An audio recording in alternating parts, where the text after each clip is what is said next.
أعوذ بالله من الشيطان الرجيم بسم الله الرحمن الرحيم رب اشرح لي صدري ويسر لي أمري واحلل عقدة من লিসানি ইয়াফকাহু কওলি। আপুর আমরা কন্টিনিউ করছি, ঠিক আছে? তো গত পর্বে আমরা এটা বলে শেষ করেছিলাম যে মানুষের দুইটা ফ্যাকাল্টি থাকে, হার্ট এবং মাইন্ড। এবং হার্টটা হচ্ছে যে যেখানে ইমান থাকে, আর মানে হচ্ছে মানে ব্রেন হচ্ছে যে যেখানে আমাদের লজিক প্রসেস করে বা নলেজ, ঠিক আছে, ইনফরমেশন। তো এখানে বনি ইসরায়েলের কথা বারবার মানে আপনারা দেখেন যে আল্লাহ সুবহানাহু ওয়া তাআলা বলতেছেন যে ভয় করো আমাকেই, ঠিক আছে? তার মানে হচ্ছে যে তারা আসলে অন্য কোনো কিছুকে, যে স্কলারলি করাপশনের কথা আমরা বলছি, তারা আসলে অন্য কিছুকে বেশি ভয় করতেছিল আল্লাহর জায়গায়। হ্যাঁ, যেমন ধরেন এখন আমাকে মানুষ কি বলবে, এই যে মানে এগেইন আমি বারবার সিচুয়েশনটা বোঝানোর চেষ্টা করতেছি যে ওদের যেই রিলিজিয়াস লিডারশিপ, হ্যাঁ, সেগুলো সব বাদ দিয়ে এখন ওদেরকে একজন উম্মি প্রফেটের হইতে হবে, উম্মি প্রফেটের আপনার ফলোয়ার হইতে হবে। এবং এই জিনিসগুলো কিন্তু আমরা মানে আমরা যুগে যুগে দেখে আসছি। আপনারা যদি ইমাম বুখারীর জীবনে পড়েন তাহলে আপনারা দেখবেন যে ইমাম বুখারীর জীবনে এরকম একটা খুবই ইন্টারেস্টিং ঘটনা আছে, যে ইমাম বুখারীর মৃত্যু বা ওনার লাইফের এন্ডিংটা কিন্তু খুব ট্র্যাজিক ছিল, ঠিক আছে? এটা কেন ছিল? কারণ হচ্ছে যে ইমাম বুখারীর জনপ্রিয়তায় ওনার একজন টিচার, সে হচ্ছে খুবই ঈর্ষান্বিত হচ্ছিল যে ওনার দার্সে মানুষজন এখন কমে যাচ্ছে, সবাই এখন ইমাম বুখারীর দার্সে হচ্ছে অ্যাটেন্ড করতেছিল। সো এই যে খ্যাতিটা, এটা হচ্ছে রিলিজিয়াস খ্যাতি, ঠিক আছে, বা রিলিজিয়াস পপুলারিটি। এই জিনিসটাও সেই স্কলার, সে কিন্তু একজন স্কলার, এবং ইনফ্যাক্ট ইমাম বুখারী তার স্টুডেন্ট ছিলেন, ঠিক আছে? সে এই জিনিসটা নিতে না পেরে উনি ইমাম বুখারীর নামে উনি হচ্ছে খুবই মানে তখনকার ওই সময়ের রুলারদের, শাসকদের সাথে সেই স্কলারের অনেক খাতির ছিল। সো উনি ইমাম বুখারীকে হেনস্থা করছিলেন ওনার এই ক্ষমতাসীনদের সাথে ওনার যে রিলেশনশিপ সেটার দ্বারা। তো এখন মানে তাহলে আপনারা চিন্তা করেন যে এই পার্সনটার ক্ষেত্রে, মানে এটা তো মানে এই পার্সনটা ইমাম বুখারীর যে টিচার, যার কথা এখানে বলা হচ্ছে, তার তার ব্যাপারে কিন্তু আমরা বলতে পারি যে আল্লাহ সুবহানাহু ওয়া তাআলা হয়তো তাকে বলতেছেন যে তুমি ভয় করো আমাকেই। হ্যাঁ, কারণ অফকোর্স ইমাম বুখারীর নামে তো মিথ্যা কথা বলা হচ্ছে বা করা হচ্ছে, তাই না? তো এবং খুবই ইন্টারেস্টিং, এটা আমার মনে আছে যে আমরা যখন ইমাম বুখারীর পড়ি সেখানে লেকচারে এটা বলা হয়েছিল, সেটা হচ্ছে যে ইমাম বুখারী ওনার উনি তো আপনারা জানেন যে উনি হাদিসের সনদ বা হাদিসের ন্যারেশনের চেইনের ব্যাপারে উনি খুবই ছিলেন, উনি খুবই কশাস ছিলেন। কিন্তু এখন ওনার এই টিচারের সাথে ওনার যেই পার্সোনাল যে দলাদলি, যে পার্সোনাল যে ক্ল্যাশ, সেটার জন্য ওনাকে মানে চেইন অফ ন্যারেশন থেকে বাদ দেন নাই। ইমাম বুখারী হচ্ছে ঠিকই মানে কারণ ওনার এরকম চিন্তাটা ছিল যে সে আমার সাথে যাই করুক না কেন সে হাদিসের ব্যাপারে মিথ্যা বলবে না। যে ওনার মানে ইমাম বুখারীতে সে তার চেইন অফ আমরা কিন্তু তার নাম জানি না, মানে আমি অন্তত জানি না, কিন্তু দেখেন ইমাম বুখারীর নাম ঠিকই জানেন, মানে ঠিকই সবাই জানে। তো দেখেন how Allah preserve our works, ঠিক আছে, if our intention is right. তো তখন কি বলে কি বলে, তো ইমাম বুখারী তাকে করে না, কিন্তু ইমাম মুসলিম, উনি তো ইমাম বুখারীরও স্টুডেন্ট ছিলেন, উনি কিন্তু তাকে মানে তার চেইন অফ ন্যারেশন থাকলে সেই হাদিসকে উনি মানে মুসলিমের মধ্যে অন্তর্ভুক্ত করেন নাই। খুব ইন্টারেস্টিং ব্যাপারটা। কিন্তু ইমাম বুখারী চিন্তা করছেন যে আমি যদি না করি তাহলে এটা আমার ইগোকে স্যাটিসফাই করা হবে, ঠিক আছে? সো ইমাম বুখারী ঠিকই করছেন, ইনক্লুড করছেন। কিন্তু মুসলিম উনি মনে করছেন যে মানে এই ধরনের কাজকর্ম যে করতে পারে তার কাছ থেকে আমি রিলিজিয়াস নলেজ নিব না। তো এখন তাহলে এই ধরনের একটা মানুষকে ধরেন, বা আমাদের সময়ও আমরা দেখবো যে একদম মানে খুবই ধরেন যে কোরআনের টিচার, কোরআন শিখায়, হ্যাঁ, এরকম মানুষদের কাছ থেকে আমরা যদি মানে খুবই মানে এমন এমন একটা আচরণ দেখি, যে বা এমন তাকে কথাবার্তা বলতে শুনি, এমন কাজকর্ম করতে দেখি যে যেটা একেবারেই মানে একেবারেই ইসলামের সাথে যায় না বা কোরআনের সাথে যায় না, তখন আল্লাহ সুবহানাহু ওয়া তাআলা এবং এবং সেই জিনিসটা ডেলিবারেটলি করতেছে। আমি আবারও বলতেছি যে it's not human slipping, to err is human, সে ডেলিবারেটলি বুঝে শুনে করতেছে। তখন সেই মানে ওই যে আমি আগের পর্বগুলোতে বলছি কেন করতেছে, I not a big deal, আরে আমি আল্লাহর প্রিয় বান্দা। ওই যে আমানি, হ্যাঁ, মানে মিথ্যা আশা, সেগুলোর কারণে সে করতেছে। তখন তাকে অ্যাজ ইফ, কারণ আমরা এখন এই পর্বগুলোতে কি দেখাচ্ছি যে আমাদের জন্য আয়াতগুলো কিভাবে প্রযোজ্য, সো আমাদের স্কলারদের জন্য এখনো আয়াতগুলো প্রযোজ্য, অ্যাজ ইফ আল্লাহ সুবহানাহু ওয়া তাআলা এরকম এরকম করাপ্ট স্কলারদেরকে বলতেছেন যে তোমরা মানে তোমাদের কাছে যে বইটা আছে, ঠিক আছে, ধরেন আমাদের জন্য কোরআন, সেটার প্রাথমিক অস্বীকারী হয়েও না। তার মানে হচ্ছে যে এমন ভাবে তুমি করতেছো, মানে এমন ভাবে তুমি এমন কথা তুমি বলতেছো, বা এমন মানে এমন কাজ তুমি করতেছো যেটা থেকে মনে হবে যে you don't believe in this book, ঠিক আছে।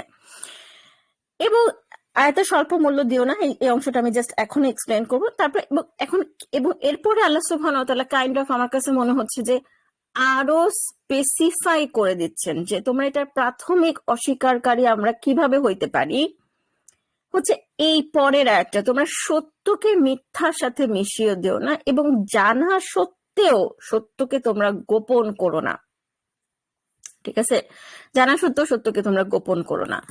এখন এই যে আয়াতের স্বল্প মূল্য দিও না, এই স্বল্প মূল্য কি, আপনারা দেখবেন যে এই আয়াতটা one of the misunderstood verse in the Quran. যে ধরেন মনে করেন যে এটা আপনি অনেক শুনবেন যে বলা হয় যে ইসলামকে বেচতেছে, হ্যাঁ, যে হচ্ছে টিচার, সে হচ্ছে পড়ানোর জন্য হচ্ছে নিচ্ছে, মানে স্যালারি নিচ্ছে, ঠিক আছে। তাহলে এটা হচ্ছে আল্লাহর আয়াতকে বেচা। মানে এটা যে এত মানে বাজে, এত মানে এটা ইটসেলফ হচ্ছে একটা মানে একটা হচ্ছে অন্যায়, মানে এখানে ঠিক যে কাজগুলো করা হচ্ছে সেই কথাটাই বলা হচ্ছে যে এটা মানে মানে this is not the correct interpretation, যে তোমরা ধরেন আমি কাউকে ইসলাম শিখাইলাম, তারপরে আমি তার কাছ থেকে বেতন নিলাম, সেটা হচ্ছে আয়াতের স্বল্প মূল্য দেয়া বা আয়াতের মূল্য দেয়া। নো, হিস্টোরিক্যালি কখনোই স্কলাররা রাসূল ইসলামের সাহাবীরা এই জিনিসটা ভাবে বোঝেন নাই। এবং মানে হচ্ছে আপনার হিস্টোরিক্যালি মানে ইসলামের যে মানে টিচিং সিস্টেম, সেখানে টিচাররা যারা দিন শিখাইতেন, they were the most highly paid. যেমন ধরেন আমাদের এখন সোসাইটি দেখে যে ধরেন যে ইঞ্জিনিয়ার বা ডাক্তার, তারা হচ্ছে হাইলি পেইড, রাইট? তো তখনকার যে আমাদের ইসলাম যখন পাওয়ারে ছিল, তখন যে সিস্টেম ছিল, সেই সিস্টেমে স্কলাররা যারা ইসলাম পড়াতেন, they were the most highly paid. কেন? কারণটা হচ্ছে যে আমার মানে, এবং অফকোর্স তাদের পেমেন্ট আসতো ওয়াকফের মাধ্যমে, মানে তখনকার ইসলামিক সোসাইটিটা চলতোই হচ্ছে ওয়াকফের মাধ্যমে। তো তাহলে এখানে ব্যাপারটা হচ্ছে যে আপনার মানে তাহলে এখানে ব্যাপারটা হচ্ছে যে কি বলে, এখানে ব্যাপারটা হচ্ছে যে স্বল্প মূল্য দিও না, এটার মানেটা কি? এটার মানেটা হচ্ছে যে মনে করেন আমি ধরেন আমার কথাই যদি ধরি যে আমি আমি একটা কিছু বলতাম, আমি একটা কিছু খুব স্ট্রংলি প্রিচ করতাম, ঠিক আছে। এরপরে লাইফের কোনো একটা সময়ে এসে আমি জানলাম যে এটা আসলে ভুল, এটা ভুল, এটা আমি ভুল জানতাম, এটা এরকম একটা কিছু।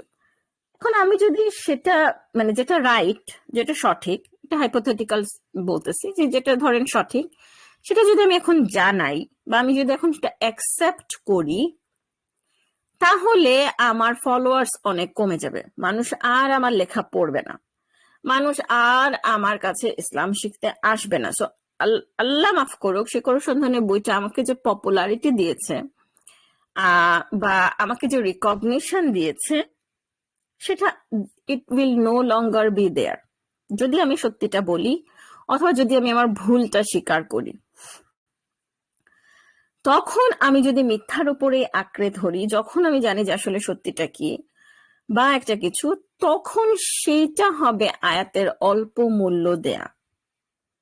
মানে তার মানে হচ্ছে যে আমি কিসের বিনিময়ে আসলে বেচতেছি, মানে what is the transaction. Transaction হচ্ছে আমার ফেসবুকের পেজের ফলোয়ার নাম্বার, আমার বইয়ের পাঠক, ঠিক আছে, এরা হচ্ছে, এদেরকে আমি বেশি ইম্পর্টেন্স দিচ্ছি দেন হক বা then to be on the side of the truth. ধরেন এখনকার সময় আমি যদি চিন্তা করি যে এখন আমি এখন আমি যদি বলি যে আমাদের ইরানকে সাপোর্ট করা উচিত, মানে মানে ইরান এবং ইসরায়েলের এখানে, তাহলে হয়তোবা আমি আমি হয়ে যাব, ঠিক আছে, আমি এক ঘরে হয়ে যাব, ধরেন কথার কথা, আমি যে সারাউন্ডিংস এর মধ্যে থাকি। অথবা মানে এরকম অসংখ্য উদাহরণ আমি দিতে পারি, যে তখন সেইটা হচ্ছে আয়াতের অল্প মূল্য দেয়া। আবার ধরেন মনে করেন যে কোনো একজন ইমাম, সে দেখতেছে যে সে যেই গ্রামে, ধরেন সে যেই গ্রামে আছে, সে সে যে গ্রামে আছে সেখানে হচ্ছে যে মাইক্রো ক্রেডিটের কারণে ধরেন মানুষের উপরে প্রচুর জুলুম হচ্ছে, কিন্তু সে কখনোই মাইক্রো ক্রেডিট, এবং তার একটা পাওয়ার আছে, তার একটা হোল্ড আছে সোসাইটিতে, সে যদি খুতবায় সুদ নিয়ে কথা বলে, মাইক্রো ক্রেডিট নিয়ে কথা বলে, মানুষজনকে উজ্জীবিত করে, তাহলে he has some power, authority, মানুষ হয়তো তার কথা শুনবে, মানুষ তাকে রেসপেক্ট করে, সুদ থেকে বেঁচে থাকবে।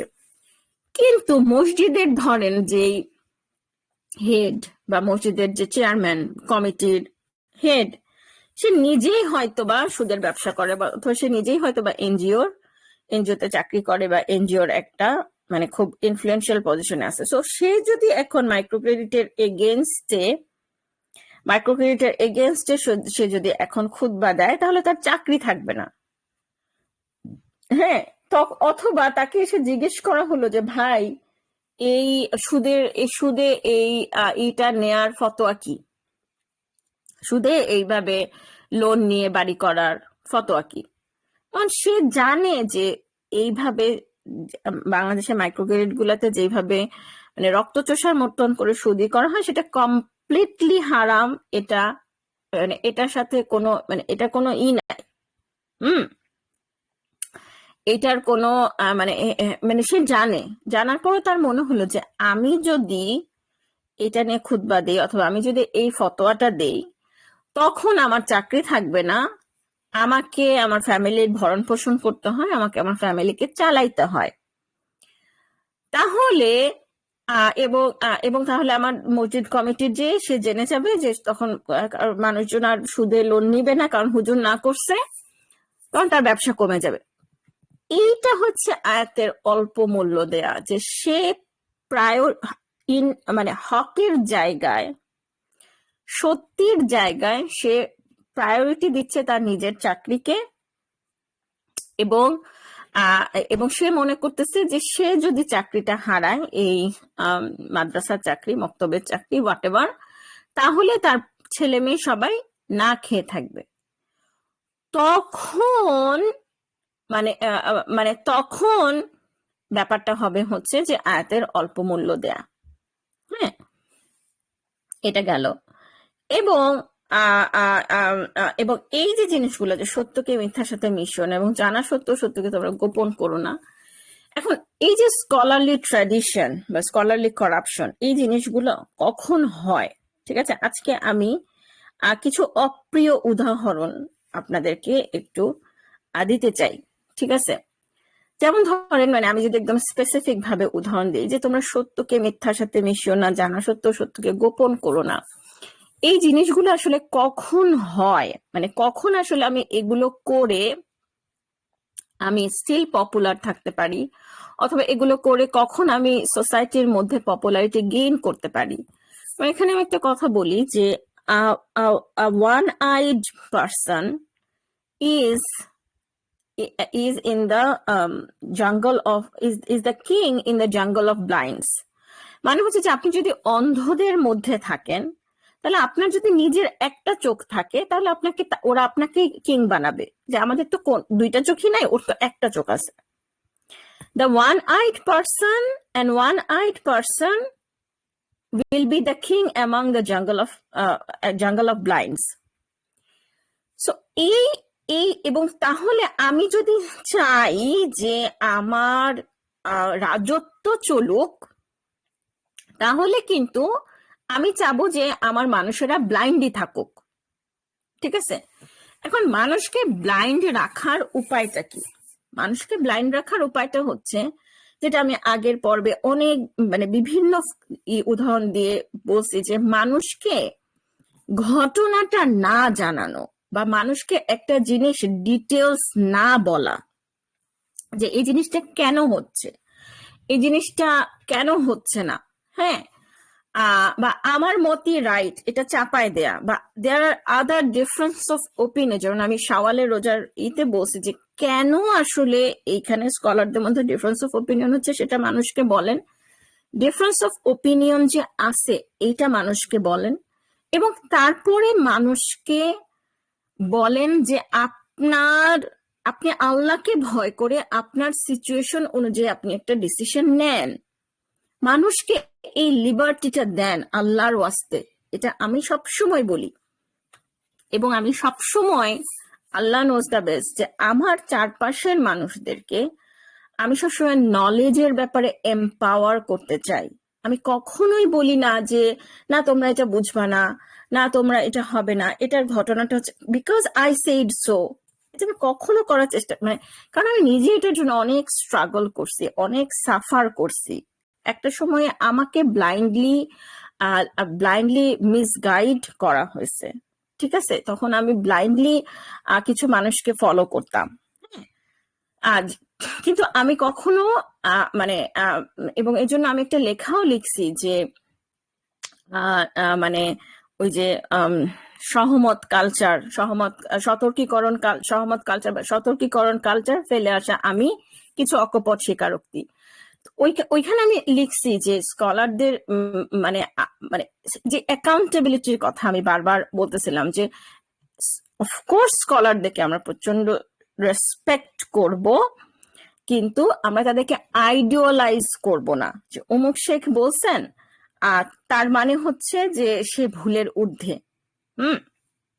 এই জিনিসটা থেকে আমাদের খুব সিরিয়াসলি বের হয়ে আসা উচিত। আমি যেটা বলছি যে কিভাবে মানুষকে অন্ধ রাখা হয়, তার একটা উপায় হচ্ছে যে এই রকম বিভিন্ন বার সেট করা, মানুষকে না বলা যে আসলে দেয়ার আর আদার ওপিনিয়ন্স, মানুষকে না বলা যে এটার কনটেক্সটটা কি, মানুষকে না বলা যে যে কেন আসলে স্কলারদের মধ্যে ডিফারেন্স অফ ওপিনিয়ন হচ্ছে, এবং অনেক ব্যারিয়ার সেট করা নলেজের মধ্যে। হ্যাঁ, যে আমি যে জিনিসটা নিয়ে আমি আমার কাউন্সেলিং সেশন গুলাতে বা মেন্টরিং সেশন গুলাতে আমি একটা জিনিস নিয়ে খুব স্ট্রাগল করে অনেক রিপিটেডলি, যে মানুষ হচ্ছে না বুঝে কোরআনটা হিপস করে যাচ্ছে। তো আমি না তাদেরকে, মানে আমার কাছে মনে হয় আমার অনেক কষ্ট হচ্ছে তাদেরকে এটা কনভিন্স করতে, যে তারা যেই অংশটুকু মুখস্থ করতেছে সেটার অর্থটুকু পড়ুক, সেটার তো তাফসীরটুকু পড়ুক।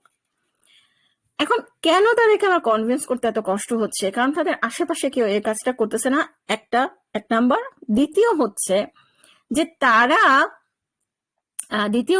তারা হচ্ছে মানে তাদের ব্রেনের মধ্যে আছে যে আমি কোরআনের অর্থ শেখার জন্য আমাকে আগে আমাকে আগে আরবি ব্যাকরণ শিখতে হবে, আমাকে বালাগা শিখতে হবে, আমাকে এইটা আমি শেষ করব, ওইটা ফার্স্টে আমি হিপসটা শেষ করে নিই, তারপরে আমি এইটা করে নিই, তারপরে আমি ওইটা করে নিই, সেটা করে নিই, তারপরে এই জন্য আমি দোয়া ফ্রম কোরআন বা কোরআন নিয়ে চিন্তা ভাবনা করা বা এই ধরনের ওয়েবসাইট গুলো বা শিকড়ের সন্ধানে বলতে, মানে আমার কথা হচ্ছে যে let's at least know the basic content. আম জনতার জন্য আমরা বেসিক কন্টেন্টটুকু জানি, আমাদের কোরআন পড়ার একটা অভ্যাস হোক, কোরআনের মানে জানার একটা অভ্যাস হোক, তাহলে আমাদেরকে না মিসগাইড করা এতটা সহজ হয় না।